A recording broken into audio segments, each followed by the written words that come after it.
Hey, this is Daryl from Snapcase, and you're listening to The New Scene.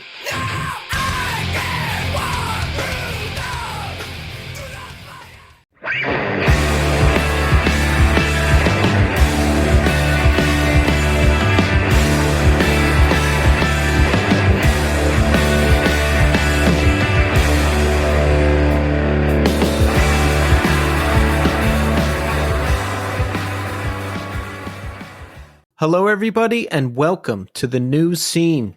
I am your host, Keith, and we're back with another brand new episode. And on the show this week, we have Cat L of Faim. They've got an excellent new LP out, Your Life and Nothing Else. If you haven't heard it, you should. And if you haven't seen the band yet and you have the opportunity to do so this year, you better do it. Because sadly, they have just announced their breakup. This will be the last year of the band. And look, we cover all of that with Kat. We talk about the beginning of the band. We talk about the reasons behind the end of the band. We talk about the rise of the band. We talk about the latest record. We talk about everything. It's a great conversation, and it's coming up shortly. But first, here's how you can support The New Scene. Follow us on Instagram, Twitter, and TikTok at New Scene Pod. Buy shirts at Death Wish Inc. Head on over there, search The New Scene. We've got t-shirts, we've got a long sleeve shirt, we've got everything. It's getting warmer out. You're going to need a New Scene shirt to show off to everybody. Come on, it's time. Reviews. Have you left a review for the show yet? Hit that 5-star button on Spotify and Apple Podcasts. Also, did you know you can write a review in Apple Podcasts? If you write a nice review, I'll read it on the air. On this section, right here, right now in the show. Also, don't forget to support Iodine Recordings. Iodine is just killing it lately. With new music, with classic re-releases, they're doing it all. We've got Drowning Man, Busy Signal at the Suicide Hotline. That's available now for pre-order on vinyl. Classic record. We've got the new LP from Jerome's Dream, The Gray In Between. That's up for pre-order. And the third single from the album has just been released. It's called AAEEAA, or is that AEE? However you pronounce it. The single is out there. Go listen. I love everything I've heard so far. We just had Jeff from Jerome's Dream on the show to co-host with Kurt Ballou's episode. That was a great conversation. I can't wait for the record. I can't wait. Also, we've got the second pressing of Slip by Quicksand. That's available now for pre-order. If you didn't get yours yet, get it. It's going to be gone. I'm telling you, that one's going to go. Sign up for the Iodine email list. You'll find out about everything first if you're on the email list. For more information, head to the Iodine Instagram at Iodine Recordings or to the Iodine website at iodinerecordings.com.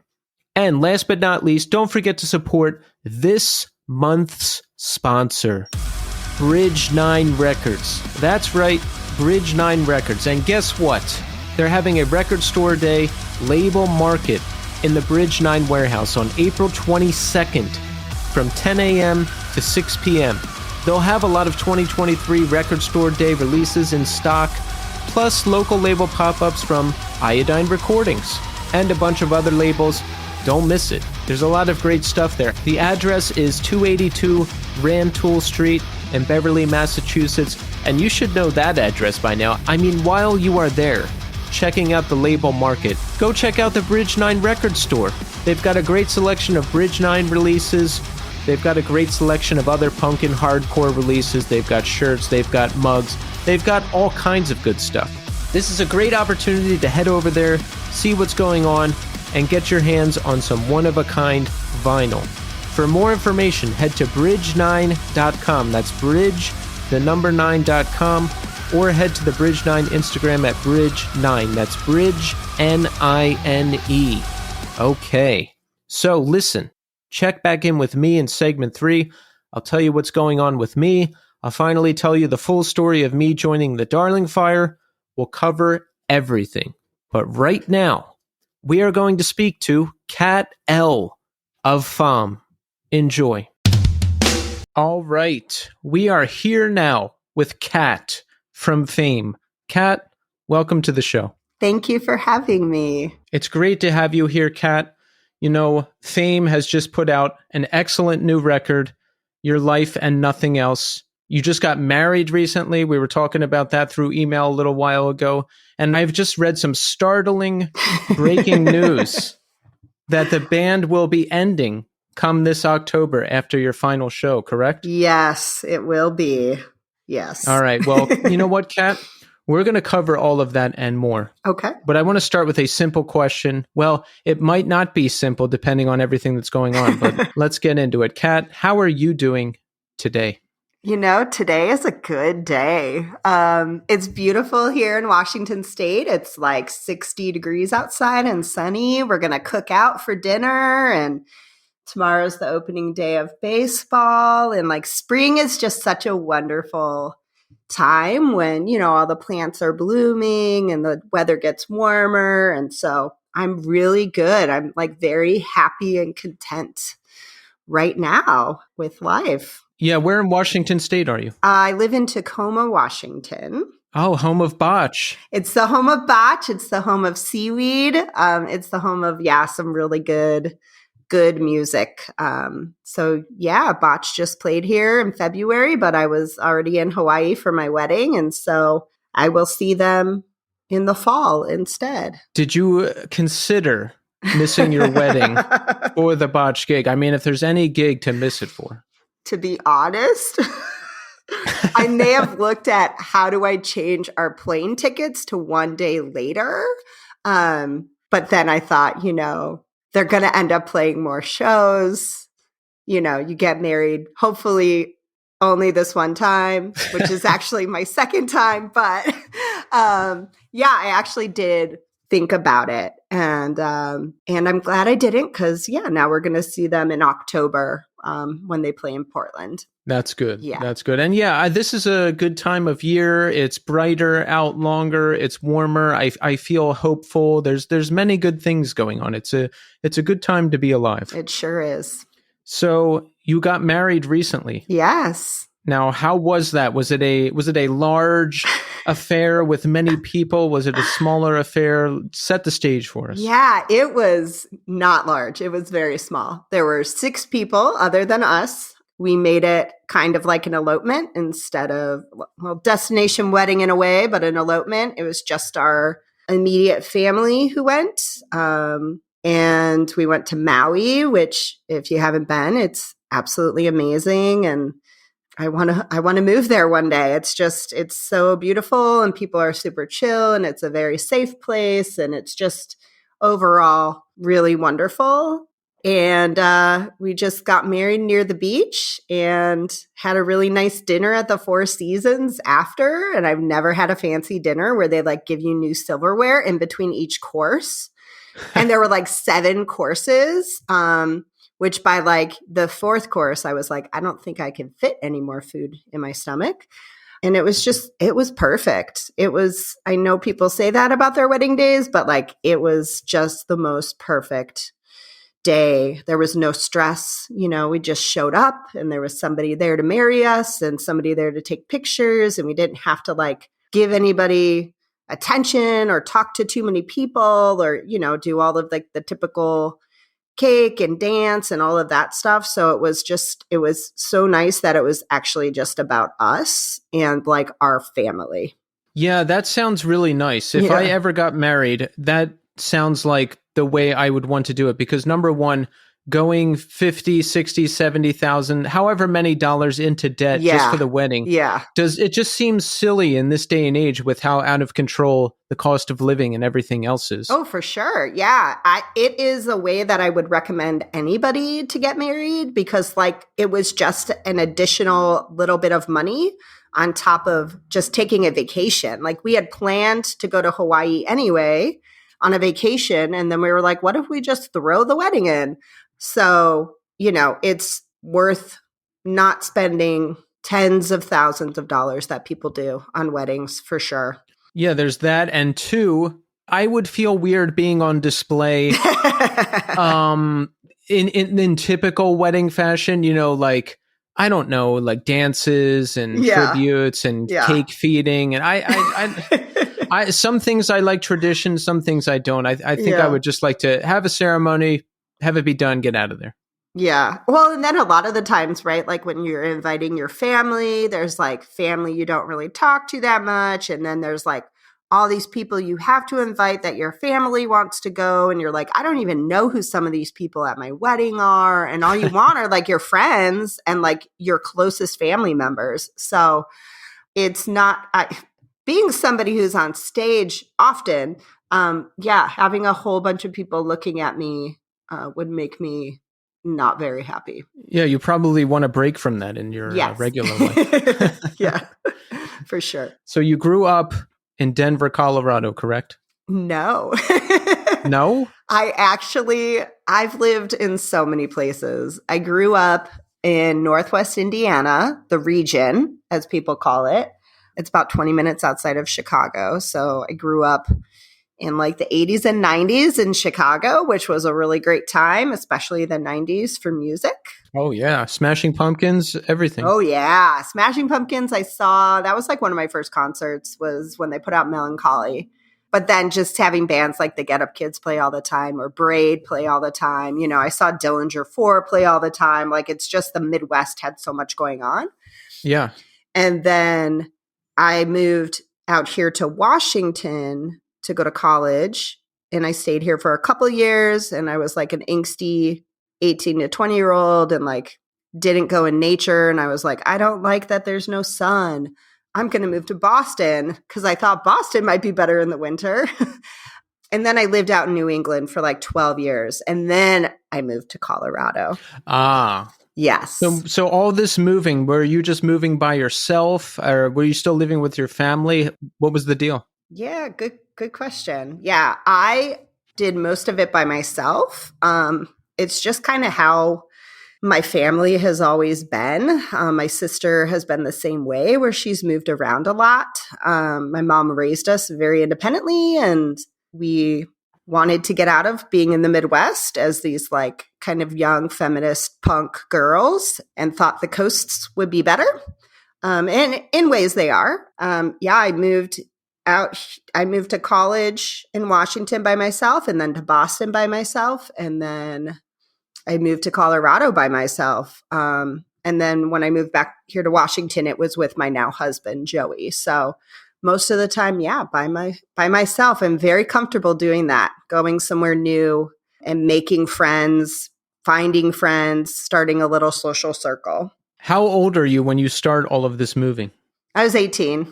Yeah. Wow. It was right after high school. I'm always impressed by people who can do things like that when they're so young. Because look, there was a lot that I could do when I was young, but there was definitely a lot that I couldn't do as well. So for someone to pick up and move across the country and back, I would have been completely incapable of that. I mean, I made some pretty poor financial decisions that took me a long time to get out of, you know, and at the same time, like I do envy people who have kind of stayed in a general area or who have moved and moved back because I have a lot of amazing friends that live all over the world, but like all over the country, right? But I don't have that real, like that small circle of friends that I've known forever that I see all the time. That's like the hardest thing is like knowing people who have grown up somewhere and they have that group of friends that they are so close to and that they spend so much time with. So that's hard. That's hard, especially because my family also lives all spread out. My sister lives here in Tacoma now, but my parents live in Virginia and the rest of my, extended family lives in Indiana and Illinois and Wisconsin and Arizona, like they're all over the place. Yeah, I do miss the really close-knit, tight group of friends. I moved to New York City from Philadelphia in 2012, and it took me like 10 years to make a social circle here. And, when I first moved here, every time a holiday would pass, I would look at Instagram and everyone would be hanging out together and I'd be sitting home and I'd be like, oh man, what am I doing? I understand that. Yeah. Yeah. And especially like I said, I've been really good at like making those kinds of social circles. But ever since we moved out here, because I didn't move by myself and I moved with Joey and my sister was here, and I did have a couple of friends that I've stayed friends with since I went to college out here. It's been very hard for me to like make a circle of friends. And also just the fact that like lots of people live in Seattle and not Tacoma. And while it's only like 30 miles apart, it's hard to get people to go to either place. So, yeah, that's something that I do have a hole in my heart for. There has to be some sort of activity or thing, like, Yeah. I don't know. I used to just go to bars all the time and get wasted, Yeah. but I don't do that anymore. So now, I don't know, you need to take like a pottery class or a karate class or something. I've thought about that. When I moved to Colorado, I had played roller derby on the East Coast, but I joined roller derby in Colorado for that reason, was to make friends. And I've thought about doing that here, but my schedule just doesn't allow it. But I actually used, and I highly recommend this to people, I actually used what's called Bumble BFF. So it's like the dating app, but you find friends on it. And I actually made a couple of really good friends off of that. But yeah, I've thought about joining something. I mean, I still go to shows and I have friends that go to shows, but I would also like to extend my friend circle a little bit outside of hardcore. So yeah. Yeah, it's good to have different groups of friends. I have friends in all kinds of circles, so you get different flavors of people. For sure, for sure. So talk about your relationship with music. Has it always been an interest for you? It has. I grew up in a house that was always listening to music and good music. My mom was always really into music. I always remember putting on like Bruce Springsteen records as a kid, and she like really loved Dire Straits and Talking Heads. And when she met my stepdad, he moved into our house with like 1,000 records in a collection. And so we were just always surrounded by music. They were always taking us to like concerts and like little festivals. Like we always went to like blues concerts, tons of blues concerts and like blues festivals as a kid, and not like any like big names or anything, just like local blues musicians. And then there would be these like summer concerts that would happen at like our county fairgrounds every year that they would bring us to. And one year it was like the Lemonheads and Squeeze, I think. But they were always taking us to concerts, and it was always like rock music, right? And so I, of course, was like an 8-9-year-old girl who loved New Kids on the Block, because how could you not? Right. And Debbie Gibson and Madonna and all that pop music too. But then when I was in middle school, my sister hit high school, she started discovering like punk and hardcore and all that stuff. And so she started getting me into that when I was in middle school. And I think kind of one of her first segues was like Weezer and then Green Day. And so she got me into that. And then she started getting into more quote unquote underground punk, I guess, like not mainstream stuff. And she was a huge influence on me for that. And then once I hit high school, my mom started letting me go to like local shows. My dad would have to drive me, but it would be local shows, or he would even like drive me and my friends into Chicago to go to concerts, see Green Day, or I really loved like grunge as well. So like Silverchair and stuff like that. Right. Yeah. And he would like wait afterwards, so that we would always wait at like the backstage, right, to like meet these people and get an autograph. And he was like so nice that he would like wait till like 11 o'clock at night, for us to like meet the band, and then he would drive us home. So I felt like I was always really supported and being really into music. That's really nice that, they gave you this interest. They took you to shows. They waited for you outside of shows. That's good parenting. For sure. Yeah. They were excellent at just like really supporting what we were interested in. And I think they saw that music was like, obviously kids get in trouble and stuff in punk, but like I think they saw that there are other things I could have been doing with my time. And I was a really good student. I got really good grades, and I played soccer, and I was in band, and I was in theater. So I did like plenty of extracurriculars. And so I think they were just very supportive of my interests. It's a good environment for kids to be in because, I don't know about every scene or even your scene coming up, but like we were just a bunch of nerds. Like Yeah. we were nerds and we like to watch movies or play video games and then go to these crazy shows. And people weren't into drugs or drinking, at least in the beginning, so it was safe. That's totally how it was. Yeah, we were just a bunch of nerds that sat around and talked about music and watched movies. And like, I think the worst thing we ever did was like, toilet paper a house or egg a house or, and stuff, dumb kid stuff that like, whatever. But we never did anything worse or harder, to get in trouble. And so I think that they trusted me and my friends in that way. Talk about your relationship with punk. Like, where did you come in? Was there any particular band or bands or show that you saw that really sold you on this whole thing? Yeah. That's a really good question. It's funny. I always get asked that question about hardcore, Yeah. But I never think back to like my early youth of punk. It was probably, Green Day, of course, but if I'm thinking about like not, major label punk, we had my sister or I had like a tape, like a VCR tape, right?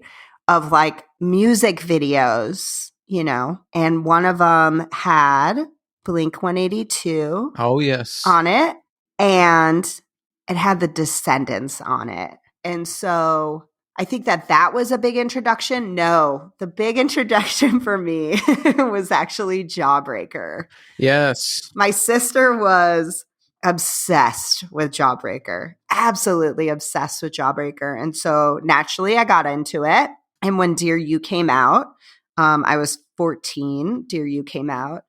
And I loved it because it had like a little bit of a pop sound to some of it. And then it had like the emo sound to it too.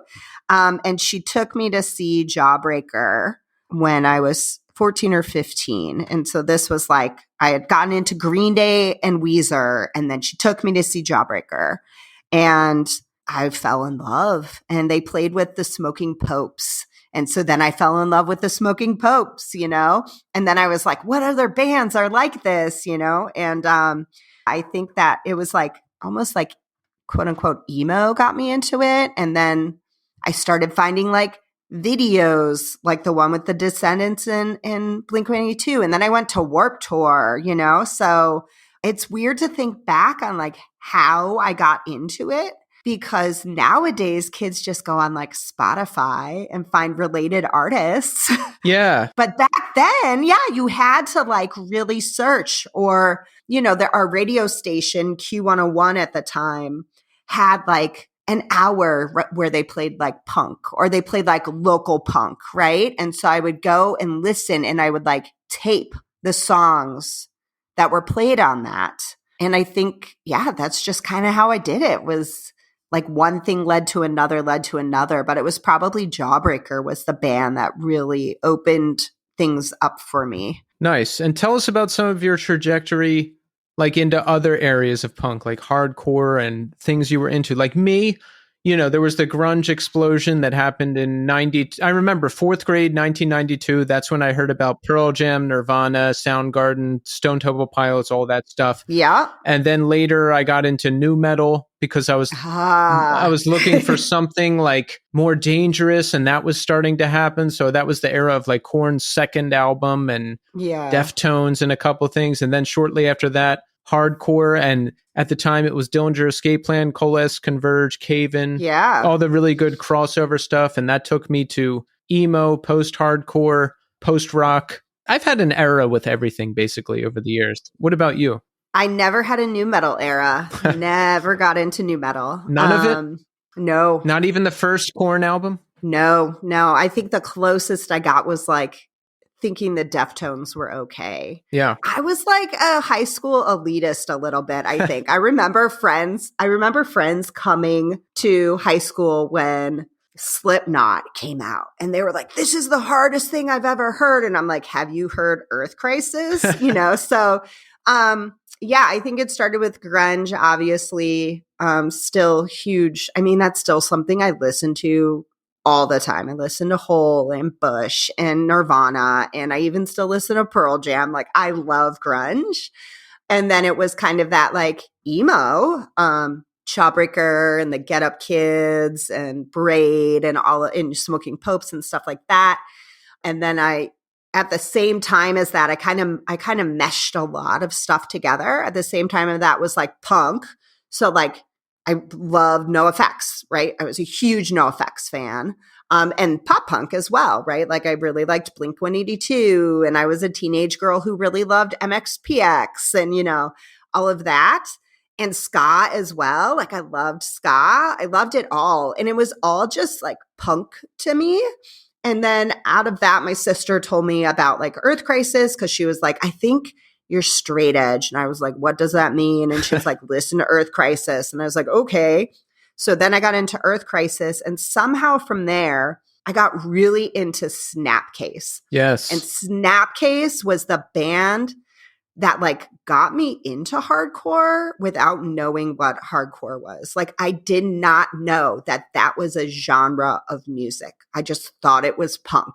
Yeah, they were definitely a turning point band for me. I still listen to Progression through Unlearning to this day because there's just something about it. It's not too metallic and tough like Earth Crisis. It's not too alternative. It's like the perfect mix of everything. Yeah, yeah. So I didn't really listen to a lot of hardcore. I listened to Snapcase, and then like I think I heard like One King Down from that, and like Stretch Armstrong. And like they all kind of like fit a little bit together in that like metallic, but without being like too heavy. And so I moved out here to Washington for college, and I went to go see the Movie Life play. And this was back when like pop punk bands toured with hardcore bands, right? So I went to go see the Movie Life play, and it was on my birthday. It was like my 19th birthday, and I was so excited. And they canceled because that was when they got in their really bad van accident. And I didn't know till I got to the show, and they were playing with Bane. And so I stayed and I watched Bane, and I was like, what the hell is this? Like, where am I? Who are these people? What is going on? And so that was like where I discovered what hardcore was, like what the subgenre of hardcore was. And so I think like even still today, I have a really hard time kind of separating it all. I just see everything as punk. And so when I talk about like this band, I just see it as a punk band, but I get that it's like a hardcore band. But that's when I got really into hardcore, was with Bane. I kind of separate it too. Like punk to me is Green Day and Descendants and like all that kind of stuff. And hardcore to me is like Bane and Earth Crisis and One King Down and all that. And I just say punk is like an overall general thing because there's so many subgenres. Who can keep track of them all these days? For sure. And their meanings have changed so much over the years. Oh, yes, they have. Like the word emo just drives me crazy because like My Chemical Romance is not emo. You know, when I think of emo, I think of like actual like Sunny Day Real Estate or Rites of Spring or like, you know, that kind of post-hardcore that was like what was considered emo. But my idea of emo is different than other people's. Some people might not even consider Sunny Day Real Estate emo. It just depends on who you're talking to. Yes, I've had this same conversation about Youth Crew and what I consider Youth Crew and what other people consider Youth Crew. Because we had somebody call our band after like our first 7-inch a Youth Crew band. And I was like, absolutely not. No. We're not Youth Crew. No. But their definition of Youth Crew was just very different than mine. I'm not a fan of Youth Crew. Like, it's just not my thing. Except for like, I like the First Step for some reason. So yeah, it's like so interesting how genres are really up to each person's, they're relative. They're up to each person's perspective. Yeah. Youth Crew is not my favorite. Like, I mean, when you come into this thing listening to Dillinger Escape Plan, how do you go back to Youth Crew? You can't. You just can't. For sure. So how did you decide you wanted to start performing in bands? And how does that happen? So I never even thought of ever being in a band for a really long time. I guess it's probably because I didn't see a lot of women in bands. So I guess I never saw myself on stage. So I never thought of doing it. And then when I was like 25, my ex was like, "You're always yelling about how bad of drivers people are. You have such terrible road rage. Let's just start like a fun hardcore band called Road Rage, and then you can just yell about stuff." And I was like, that sounds good. So we started a fun, a joke hardcore band like many bands do, and did that for a few years. And it was just fun. And it was just local in Boston, and people didn't really care. And I totally understand why. We were fine. We weren't that great. And it was at a time where, like, I think I was one of the only women in a hardcore band in New England. And so I just never felt like I had a place. And then after that, it kind of started to explode with more women being involved in bands, which was really cool. And then I just never thought again I would start a band. It was, I think, 2016. Yeah, it was the last Bane show. I was just having a conversation with a friend. And I was like, I need to start a band again. I'm going to do it. I'm going to start a band. And it was partly because I wanted to be more involved in what Denver hardcore was, because I didn't know it that well. And I thought starting a band means, we'll get to play shows and I'll meet more people and see who the other local bands are. And so that did happen, which was awesome. And also because, again, there were not a ton of women. There were more women at that time involved in Denver hardcore than there are now, but there weren't a ton of women. And because, 2016 was like a big year of talking about like predatory behavior in the hardcore scene. And I was like really sick and tired of it not being talked about, like on stage, I went to those last Bane shows and nobody had anything to say about it. And that was really frustrating because you feel like people are blowing off something has been a part of your existence in hardcore as a woman. Everybody was having all these side conversations, but nobody was talking about it on stage. And I totally understand that maybe a lot of people weren't comfortable talking about it, but at the same time, it made me not feel very included. And so, yeah, that's why we started our band. And we never thought we were going to do anything except play local shows. Like it was just going to be another local band. And then that changed. Around what year were you doing Road Rage? 2006 to 2010, I think. Oh, it lasted that long. It did, but we didn't play often. It was like, we'll play a couple shows here and there, put out like a 7-inch, but it wasn't anything that ever like took up space in my mind or like any energy or effort. It was just, we would play sometimes. It's good that there's much better representation now in the scene of not just dudes or not just white dudes, because when I came into this thing, I can only think of, at least for more well-known bands, I can only think of 2 women in bands. There was Allison from Fast Times and Candace from Walls of Jericho. Those are the 2 big ones I can think of from that time. And there was the female guitarist in Most Precious Blood who was an Indecision. Oh, Rachel too, right. Rachel. Yeah. And that was like it, right? And I didn't know how to play guitar. So yeah, I was like, I could be like Walls of Jericho and that's it. And that wasn't really my thing. That wasn't my kind of hardcore. And it's good. I mean, you saw something lacking that you wanted to be present in music. Mm-hmm. So you went ahead and did it. Mm-hmm. That's the way to do it. Thanks. So talk about the beginning of Faim. How do we get it together? Who's involved? Yeah. Well, first, it's pronounced Faim, which is a French word. So don't apologize for not pronouncing it correctly. We take any pronunciation of that word. Okay, how do we start it? Well, our band is all transplants. So nobody was from Denver. And our guitarist, Chris, we have 2 guitarists, Chris 1, who is our blonde guitarist, that's a lawyer. He and our bass player at the time, Matt, I met them and was like, let's start a band. And then Matt was like, I know this kid, Nick, who just moved here that plays drums. And so we were like, cool, let's start a band together because none of us really knew anybody in Denver. So it was like a great way to make a group of friends. And so we just started practicing and we had fun. And then like 8 months later, our other guitarist, Chris, too, moved out to Denver from Providence, Rhode Island. And I was the person he knew. And I was like, you should join our band because you play guitar. And so it was like pretty easy to put together because there are so many people moving to Denver all the time. So I just like snagged people at the right moment to start the band. And we all had grown up in hardcore scenes. Nick was in California. Matt was in Florida. Chris is from North Carolina and lived in DC and Philly.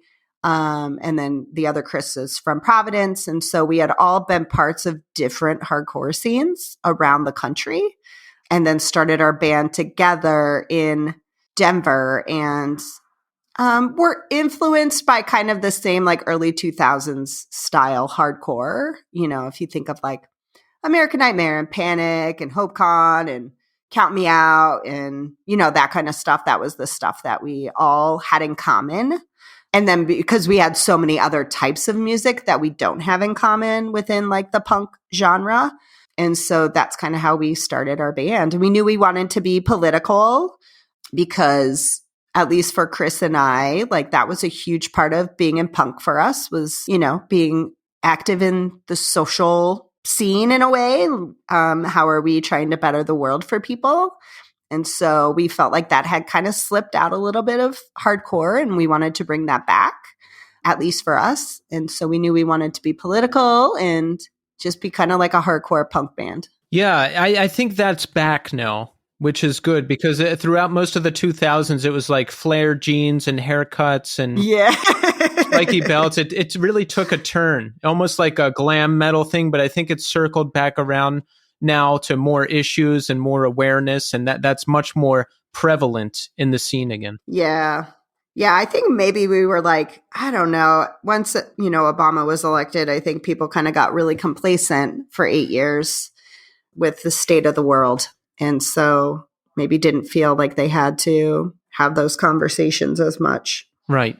Yeah, that's a good point because, there was the George Bush years through the 2000s, and we know there was a lot of banned statements during that time for sure. Yeah. Okay, so Faim is together. We're playing shows in Washington, right? In Denver. Oh, you're in Denver at that point, yeah. Yes. I'm in Denver at that point. So we're playing shows in Denver and we recorded a demo and we recorded that with my now husband, Joey. That's how I met him. Mm-hmm. Thank you to my friend Alvino who introduced us. And then we just like people just wanted to see us play and like the scene was growing in Denver. It was getting really cool and there were great bands and we decided to, our friend Adam, who started Convulse Records, he was like, I'm starting this record label. I want to put out a 7-inch by you. And I was like, man, I'm going to move to Washington, but okay. And so he put out a 7-inch for us. It was like his first recording he put out. He had no clue what he was doing, but he's figured it out since. And I was like, well, I don't want to like have him put out these like 300 7-inches and then not help him sell them. So maybe we should go on tour. And so I was already living in Washington. I had already moved to Tacoma when we started touring as a band. And we went to, where did we go? The Pacific Northwest. And we did California. And it went really well. And then Chris was like, let's try to go to Europe. And I was like, let's go to Europe. And we booked a European tour that was like really successful. Really? Yeah. It was like, we booked it. It was like DIY, but we like. How did you do it? Did people have contacts or I'm fascinated by that. Yeah, we got contacts. I don't even remember how we got contacts. I think we like used a whole bunch of like different websites and people to get contacts. And somehow we booked, it was like, we also did like 11 countries. Like we were insane where we went. We went all over the place. Wow. We went to Serbia because I'm Serbian. And I was like, we have to go to Serbia. My sister told me the hardcore scene there is awesome. And it was. Really? Oh, yeah. So Serbia is amazing. And the people there are amazing. And everybody should play in Novi Sad, Serbia. It's amazing. And we played Fluff Fest at the end. We played like a pre-Fluff show in Prague and then played Fluff Fest. And like people were like singing along to us. And like they were like really excited to see us. And we like sold all of our merch. And I was like, what is going on? This is crazy. And we were like, okay, I guess we'll like make a full length. And so we're like, we'll make a full length and we'll tour on it. And we'll try to go to Europe one more time because why not? And we made a full length and then COVID happened. And then we just sat on our full length for like 2 years. And that sucked so much. And, but it did really well. Was that the debut full length? Yes. Yes. Hollow Hope. Yeah. So we had to wait to tour. You know, we had all these tour plans for it and we had to wait. And we were like, well, we still want to do those tour plans. And then because of COVID, we wrote another record. And then we were like, okay, well, I guess we'll record another record. And so we did that. And so now we have all these tour plans for Your Life and Nothing Else. So all of our touring and all of like the seriousness of this band has been since I've lived here in Tacoma. And it's just really hard. It's really hard long distance. How did people in Europe get wind of you when you just have the 7-inch out? Did you have stuff up on YouTube and Spotify and everything? Like, yeah, we had stuff up on like Spotify and stuff. And then I think because we played Fluff and like the pre-Fluff show, people like went and listened to like the bands that were playing that. But then, yeah, we played other cities where I think maybe just people in Europe might be like really good about like listening to new bands. Yeah. That's why it's so fascinating, because the idea of someone seeing a band and then going and finding them and listening to them, it's like, it doesn't happen as much here. Yeah, it doesn't, does it? No. Yeah, it's pretty wild. I think they're just like really enthusiastic about it there. And so, you know, while like maybe most of the shows people didn't know any of our songs because it was a punk show in their city, there was still a bunch of people at most of the shows. So I don't think we had like a bad show in Europe. I think they were all really great. We came home and we're like, it feels like that shouldn't have been as successful as it was. But maybe that's the beauty of punk, right? Yeah, I mean, first time in Europe, 11 countries. I'm envisioning like being lost. I don't know how to communicate. I don't have any money. I don't, no one's at the shows. Like, I mean, you hear these stories all the time. And then about like the Germans being like really honest about how bad your band is, right? Is that a thing? I guess it is a thing, but we didn't encounter that. So maybe it's not a thing anymore, or maybe people just made that up. I don't know. Maybe because we're like kind of adults who like booked it. Like maybe we're like a little smarter about how we booked it. Yeah. And safer about how we booked it. Cause, you know, we were like in our 30s booking a European tour. You know, we knew where to get a van, and we just I don't even know how we got all our contacts. I think Chris found some like Facebook groups that were for like European bookers. And I think Chris went on there and was like, we're trying to play these places and got like contacts. I remember talking to like one contact in Italy through like WhatsApp. Like that's how we booked it, was through WhatsApp. Wow. So yeah. Technology. You got to love it. Yeah. Sometimes. Sometimes. Yeah. So you work as an educator, right? I do. So that must have been tough during the pandemic, right? Adjusting to getting online and everything that you guys went through. Yeah, it's funny. I was talking to a teacher about that today and how awful it was, because I'm what's called an instructional coach. Mm-hmm. So I coach teachers at how to be better teachers. And I work at one school. And the pandemic was hard because, you know, the first few months of it was just like, we just have to figure out how to get through the school year, get kids work that they can do at home, get kids food, because I live in a city that has a lot of free and reduced lunch students, and so they don't have food at home. And so getting kids food, getting kids computers so that they can do things online. And then by the time we went into the second year of COVID for school, I was learning how to teach online and then teaching my teachers how to teach online. And so it was all new to everybody. And it's so crazy to think back to the beginning of the pandemic and how we had no idea how to do anything online. And now, like, the capabilities we have with technology. But yeah, it was awful. I hated it. I hated working from home. I had a really hard time concentrating.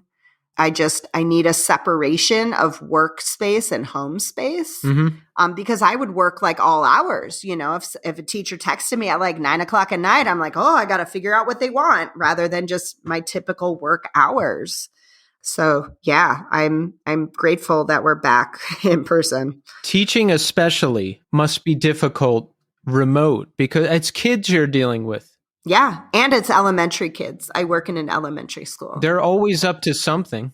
Imagine like 5-year-olds trying to navigate, getting onto like a Teams meeting. Oh God. To like have a video lesson online and like somehow paying attention to what their teacher's trying to teach them. I mean, the kids were having to learn how to use the technology too. I guess when you're teaching kids, you probably have to like call on them a lot to keep them focused, right? That's what I imagine. Because, at work, they used to do these trainings and I would not pay attention. But certain instructors would call specific people and I would live in fear of that because I didn't want to be embarrassed. So then I would actually pay attention. Online was really hard with that because especially our older students at our school, they would just like keep their camera off. Yeah. And so you're like, are you even there? Are you even there? Like I would see teachers, like I would be in calls with teachers and see them like call on those kids and those kids just wouldn't respond. They just like wouldn't turn on their camera or their mic. They just wouldn't respond. And so that was awful, right? Because you're like, these kids are getting absolutely nothing. They're getting nothing right now. And so it is so great having them back in person, right? Because they are just more engaged. You see how much more engaged students are in person, for sure. At least at the elementary level, kids are still, they want to learn, they want to interact with their peers. So yeah, but online was it was so hard to watch kids just not learn anything for like a year. Yeah. I'm glad I graduated high school way before that. But I barely graduated high school, and that was with me actually being in the school. But if I was remote and I could turn off my camera and microphone, I really wouldn't have gotten anything out of it. Yeah, I remember that being a really huge thing for both of those years, both in the end of 2020 school year and then the next school year, was like, how do we tell if these kids should be graduating? Like, did they really get enough credits? Did they really pass these classes? And so that was hard. And I'm sure for them too, imagine being like a senior in high school and all of a sudden like the end of your senior year is gone. Like you can't see your friends. You don't get to do a graduation. You don't get to have prom. You don't get to finish your classes. And, it made a lot of kids depressed for sure. Yeah, I can see that. I think that would have made me happy because I went to my prom, but I really didn't want to go, I listened to my mom. I don't know why. She's like, you have to go to your prom. You'll regret if you don't. I don't care about the prom. Yeah.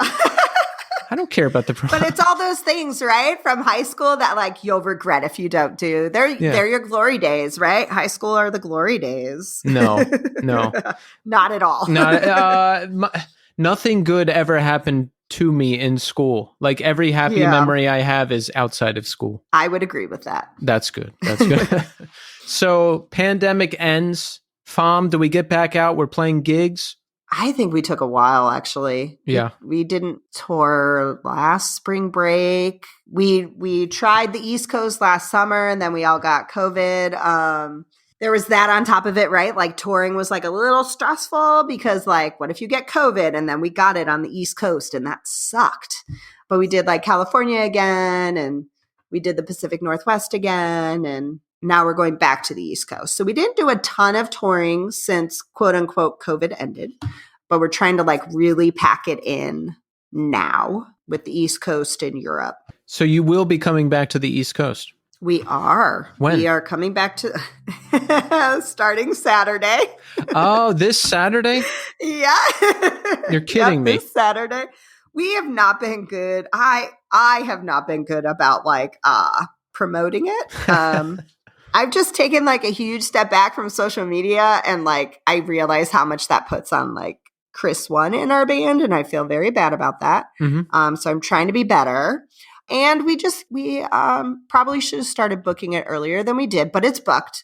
So we start in New York on Saturday, which I understand is the same night High Viz is playing. And so if you're not going to High Viz, come to our show at the Broadway. And then we're going down to Richmond, DC, Baltimore, Philadelphia, and then we're playing Worcester, Massachusetts. And then we're playing Peabody, Massachusetts, and Providence, Rhode Island. And those two shows are actually with Catharsis.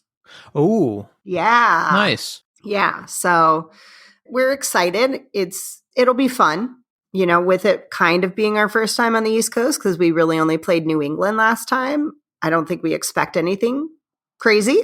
Just happy to be getting to see the cherry blossoms in DC and see our friends on the East Coast. And if people go to the shows, that's cool. Well, you've got an excellent new LP out as well.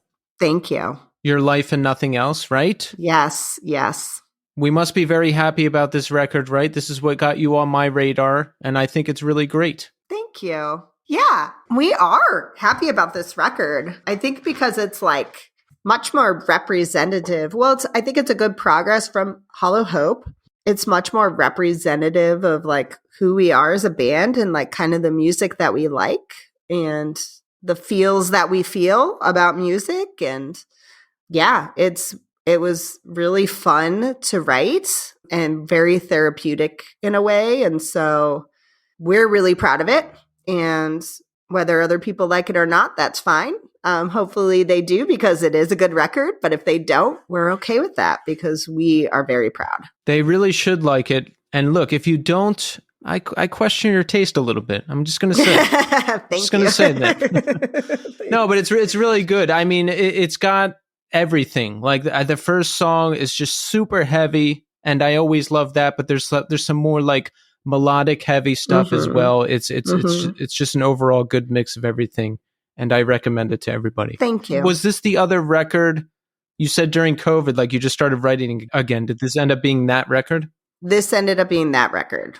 Yes. Is there like COVID influence from writing about being locked down and all that stuff? I've talked to other bands who they had stuff planned, right? And then the lockdown happened and they just threw away everything they had, and they're writing about what's happening now or then during lockdown, which I think is fascinating. Like what kind of influence went into this? Yeah, that is so fascinating. Like what kind of things do you write about? What are some themes? Oh, they're all over the place. A lot of them are about like mental health in ways. Mm-hmm. I think this record, I moved away from that a little bit, and no, it's still there. It's still there for sure. There's, I write a lot of songs about like in general, like people who just like piss me off. Like not even like a specific person, but like a group of people in general. Yeah. It's like a way for me to get out my frustration towards, people who have a lot of privilege. Often that's white men. And I also, for this record, I had like a lot of influence from things I was reading or watching that also like kind of like I felt connected to because it connected to my life in one way or another. Mm-hmm. And so a few of the songs are that they're about like a TV show that I watched, or they're about poetry or a book I read. And so, yeah. And then the last song was, I think that was kind of like the COVID song. It was like everything is going to shit. The world is a terrible place. How are we going to survive this? Like what's the point anymore?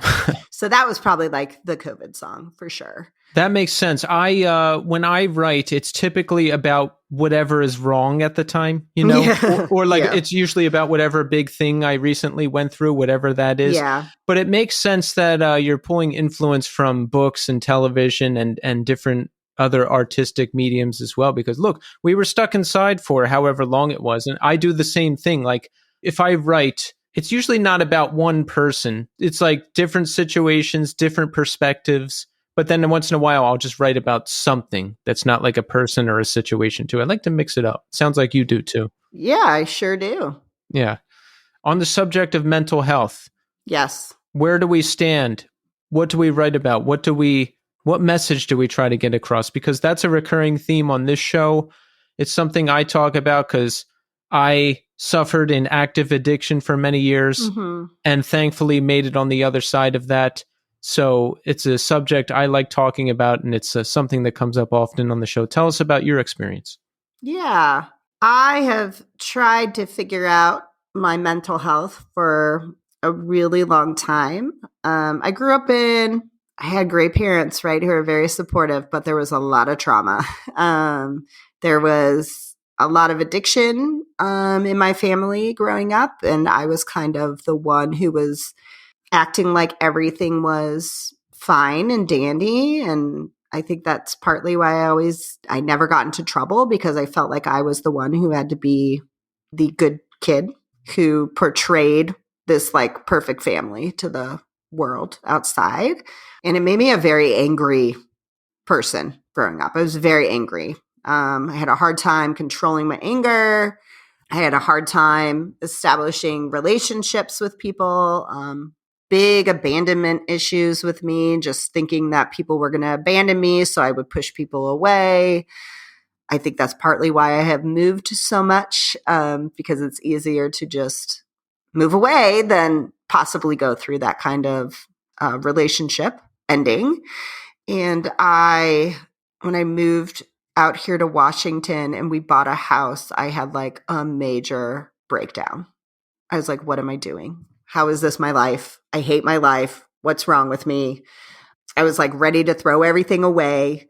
And Joey was amazing and like stuck with me through it. And it took a long time and a lot of therapists and a lot of talking to finally realize that like I had like a lot of trauma and I had been mentally and emotionally abused by an ex. And that is a form of, domestic violence in itself. And learning how to let go of things and not be so angry. And I had this fascination with, and it's like from having like a form of ADHD from trauma, of like having these like roller coasters of emotions, the highest highs and the lowest lows. And that's when I felt really alive, was like having these super high highs and these super low lows. And so I always wanted to do things that would like give me that super high high. Like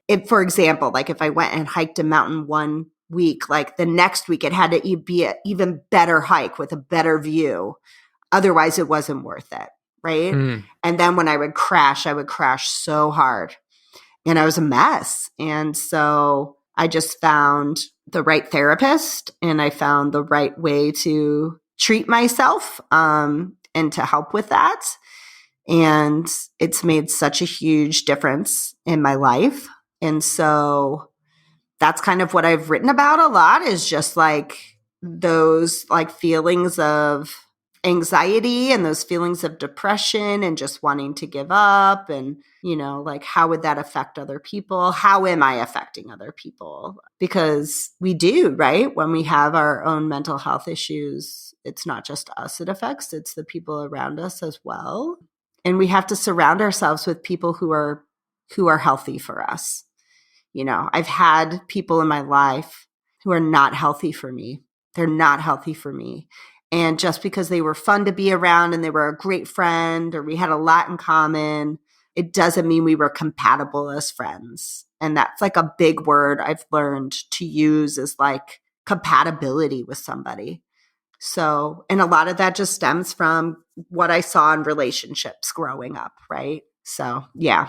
Well, no, thank you for sharing that. That's I feel a lot of parallels. And that, yeah, I had such self-hatred for so long, but the thing is, I didn't even know I had it. And I didn't even know until like I'm 41 now. I didn't even know until like last year that I could decide who I want to hang out with and who I don't want to hang out with. And I can say this is not my type of person. And instead of just accepting whatever's in front of me and thinking like, oh, these are the only people that'll ever talk to me again. So this is it. It's just, it's like a long journey to figure out that you have choices and that you have worth and all of that stuff. I was 40 when I figured that out as well.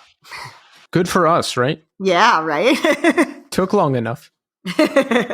But at least we did, because I mean, when I look back at my entire life now and all of the things I did and all of the years of being so high and drunk and everything else, is I can just see now what the issue was. And I'm just glad I lived to be able to tell this tale. And I'm sure you as well. Yeah, for sure. For sure. So you have a podcast as well. I had a podcast. No more? We're not going to start it back up? We're not going to start it back up. That was like started during COVID because my friend Sarah and I were like, we needed something to do with our lives. And it was really fun. And then like Sarah had a lot of family stuff going on and she lives in England. So it was already hard in the first place to record it. That's like a 6-hour difference. Yeah. Yeah. But once like school kind of started back up and the band was able to kind of start playing some shows, we just decided to call it quits. But it was fun. I think we did like, I don't know how many episodes, like 14 episodes maybe. I could be making that up. It lasted for like a little over a year, but it was fun. We had a good time. Yes, if you're listening, check out Double Dare Ya. The episodes are out there, waiting for you to listen to them at any time. Thank you. Yeah. We had a really great episode that I feel like was like kind of like the fate, I guess, of why we did the podcast, where we had Meha from No Man. And she was talking about how she's Palestinian and she was talking about, the violence against Palestinians, especially in the West Bank and the Gaza Strip. And she was raising money for punks for her team, Punks for Palestine, that was doing like a Gaza 5K. And after we did that episode, we got so many listens of that episode. And then she got like so much money donated. It was awesome. And I felt like we just got that, just let more people know about kind of that situation. Because I think even for me, before having a conversation with her, like Israel, Palestine is like a really touchy subject, right? Because everything that's happened with Jewish people during World War II, and then like with Israel being like, the colonized state, but it being a Jewish country, right? I think people feel really weird about speaking ill about it, right? But it's all about separating, the culture of people who are Jewish from the colonized state and the government that is Israel. And so I think she opened my eyes and probably a lot of people's eyes to kind of that situation there. I've seen that in friend groups where if the discussion is even had, if the discussion is even had about Palestine, someone could get accused of anti-Semitism. And it's just, there's a lot of history there. And it's a lot of complicated history that I'm not privy to. But I think we need to be able to have the conversation because, I mean, there's things going on both sides, clearly. For sure. Yeah. There are things going on both sides. Yeah. And so I think people just, my cat wants to be pet right now. I think people just, I think that unsurprisingly, United States media, as well as probably what we're taught in schools, really good about leaving out how Israel was formed and really have just like made Israel like our partner, right? The United States and Israel have always been seen as allies. And I mean, even currently with what's happening in Israel with Netanyahu, he's trying to pretty much get rid of their judicial system and turn them into like a far right, ultra Orthodox country. And so even within Israel, there's so many people who are moderate or secular who are like protesting and fighting against the current Israeli government. So sorry to go off on a separate tangent, but No, that's okay. We like tangents here. We go off on tangents all the time. So let's talk about what we've got coming up. Now, there's more touring that's going to happen. How much touring will Faim be doing leading up to the final shows in October? Not a ton, but just enough. So the East Coast starting April 1st, and then I think we're doing this. We have to figure out the details. This is how bad we are at this right now. I think we're doing California Memorial Day weekend. So we're going to do Oakland, I think Fresno, because our drummer's from there and we've never played there. And so we want to do that. And then San Diego. And then we have Europe that starts July 14th. We're playing Iceland. And then we're starting in Berlin on July 16th. We're playing a fest called My People Records Fest. And then playing around Europe and we're playing Fluff Fest and then ending on July 29th. And then our last show will be in October. Is the last show set? Is the date and venue set? The dates are kind of set. I'll say they're set because we're going to do 2 nights. Not sure if we're going to play a set or like a cover set just for fun on October 13th because it's Friday the 13th. Oh. And I thought that would be, I know, right? Yeah. And it's October. It's a Friday the 13th in October, which has to be very special. And then so October 14th will be the last show, Saturday, October 14th. And as of right now, it's looking like it's going to be at 7th Circle, which is like our home in Denver. So we'll keep people updated on that. And you're playing Iceland. Yeah. How'd you book that? The same contact site? No, I went to Iceland a really long time ago when I graduated college. And I was walking down the street and I heard like a metal show. And I was like, what is this? There's like a show. And I walked up to the door and the kid opened the door and he was wearing like a hardcore t-shirt. And I was like, let's go to this show. And I met people that I've still been friends with. And it's been, oh my God, 18 years that we've been friends. And so I got in touch with them and they helped book us the show in Iceland. That's amazing. I know. So cool. This will be a nice last year of shows to end it all. It is. How did the band decide that this was going to be it? When does that happen? How does the conversation happen? It originally happened before we even put out Hollow Hope because we're working professionals, you know, we get a certain amount of vacation time and we were spending our vacation time on tour. Yeah. I'm lucky that I get a little bit more in the summer, but like any other vacation time I had was spent on tour. And I wanted to start spending my vacation with my husband and visiting our family and going places we wanted to go and not just touring. And so other people in the band felt that way too. And so we talked about how like we had started the band as a local band and it's amazing that we've accomplished what we have and let's end it on a high note and call it quits. And then we just extended that a little bit longer with this second record. So it's going to be sad. I'm going to be really sad when it's over because, you know, the people in that band are some of my best friends. And I do enjoy spending time with them.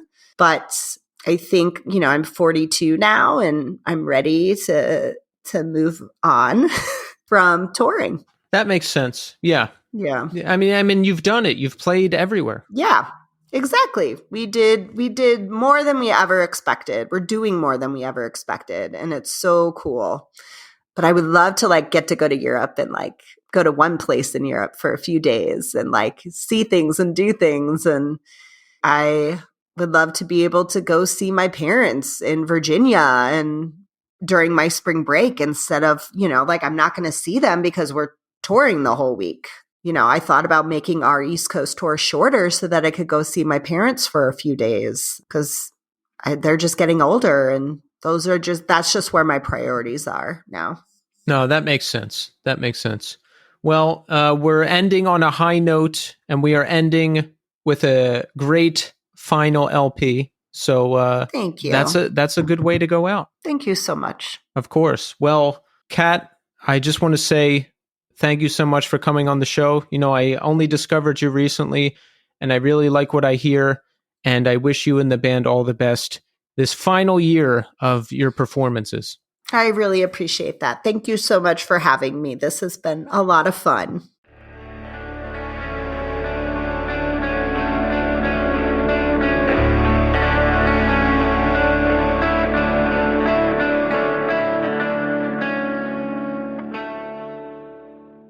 And there you have it. Kat L. Great conversation. Very nice person. Sad to hear that the band is ending this year. I was looking online and saw that right before I talked to Kat on this conversation, so that's why I opened with it. I was not expecting that, but, I understand her reasoning. She's using all of her time off to tour, and there's no break. I can relate to that because I don't have any breaks lately. I mean, that's the way I want it right now. Will I want it that way forever? I don't know. Maybe I'll want more time to sit around as I creep further into old age. But the way things are going right now, I'm happy, and I'm happy for Kat and the band. They've done a lot in their 6 years as a band. And again, check out the latest record, Your Life and Nothing Else. Really good stuff. Really nice person. I was glad that she shared everything she did about her mental health journey. I like to tell those stories on this show in the event that they can help somebody else, because look, I've been through it. She's been through it. Everybody's been through it in some form or another. So whatever we can do to get the word out there and help people, I want to do it. Yeah, but great conversation. So thank you, Kat. That was awesome. So let's check in, huh? How are we doing now? It's been a minute since I've checked in with you because we've had some jam-packed, great shows with great guest co-hosts, right? Huh? How about that Converge episode? That was a good one. A lot of you are listening to it, and I'm very happy about that. Same with Spencer's episode from Under Oath. Many people are listening to it, and we love that. And you know what? Many people will listen to this episode too, and we love that. So the show is doing really well. I'm happy about that. You'll find out about those soon enough. And as we know, I'm in the Darling Fire now. I'm very happy about that. So let me tell you the story. Okay, the Darling Fire played New York City in January. They opened for Silent Drive, right? Casey hit me up from Iodine and said he's going to the show. Or he asked me if I'm going, and I said, yes, of course. Let's go. So I went to the show, and I saw the band, right? And afterwards, I'm talking to Geronimo, who's the guitar player of the Darling Fire. And I had heard that their bass player and drummer left. So I'm talking to Geronimo about that. And, I happened to mention that I play guitar and bass. And he's like, hey, well, do you want to play bass? We need somebody. And my first instinct was to say no right away, which I didn't, though. I was just like, the gears were spinning. I didn't know what to say or what to do, but I stopped and I remembered every story I've ever heard on this show, right? All the bands I've spoken to, all the opportunities taken, all the risks taken. This is one of those moments for me. So I didn't say no. I didn't chicken out. And I said to Geronimo, let me sleep on it. I'll get back to you this weekend. So I went home. I didn't sleep at all because I was up all night thinking about this. And then I called him and Jolie that weekend and I said, yes, I want to do it. Let's do it. So they had video playthroughs of every song on bass, which is great because, if you listen to the album, distortions, in terms of bass guitar, it doesn't sound too crazy. I was like, oh, I can just listen to it on Spotify and figure it out. I'll be fine. But I started watching the videos and I was like, oh my God, this is pretty intricate stuff. So it took me 6 weekends to learn 6 songs. Things are exceptionally busy. My day job is super busy. I'm still working on another band that I'm starting. And it took me about 6 weeks to get all the parts down for the set. And then another 2 weeks after that of drilling it every day to make sure I've got it down pretty tight. So we all planned to meet up in Baltimore, right? The new drummer, John, who joined the band, he happens to live right here in Brooklyn with me. That's convenient, right? So I met up with him. We drove down to Baltimore to meet up with the rest of the band. And we started playing the set. And from the first time we played it, it sounded great.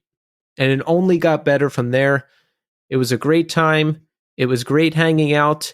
It was just a fun weekend, drilling the set, hanging out. It felt like old times again. And this is really happy for me because, yes, I have been in other bands. You've heard me talk about it on the show. I put out a record in 2017. I've been working on this other band since 2019, but I haven't played bass in a band since 2016. So it was cool doing that again because that's how I got my start. And it was cool playing with people again and playing a full set. And we were scheduled to play 2 gigs this past weekend, one in Lancaster, Pennsylvania, and one in Manassas, Virginia. But they got canceled because several of the band members are sick. So unfortunately, there's nothing we could do about it. We do have a week of shows coming up in June in the Southeast with the Great Spotlights. So I'm very excited to get out there, get on the road, and start playing some live music again. It's going to be a lot of fun being in a band again and doing a little bit of touring because I've never done that before. I've only played locally and I've been on tour with bands, but like as a merch guy or like a management type of position, but never playing in a band touring. So I can check that off my bucket list. Really stoked to be doing it with the Darling Fire because they're an excellent band. And since my plans got canceled this whole weekend, I just took time for me. I was not feeling good Friday night. I was in a bad mood because I was not feeling good. So I stayed home. I canceled everything and I just hung out and relaxed. And that's exactly what I needed to do. I did a live stream Saturday, played some Warzone Caldera. I have not done a live stream since December, so that was really fun. And best news of all, I got a win during the stream on Saturday. And nothing feels better than a Warzone win. You've heard me say that, and it still holds true. And I'm feeling better now. I was afraid I had COVID again, but it looks like that's not the case. So that's it. We're moving into a new week. More will be revealed, right? But you can look forward to more great guests on this show. We have got a lot of excellent shows coming up, and I can't wait for you to hear them. I'm back next week with a new episode and a new guest. So thanks everybody for listening. And until next time,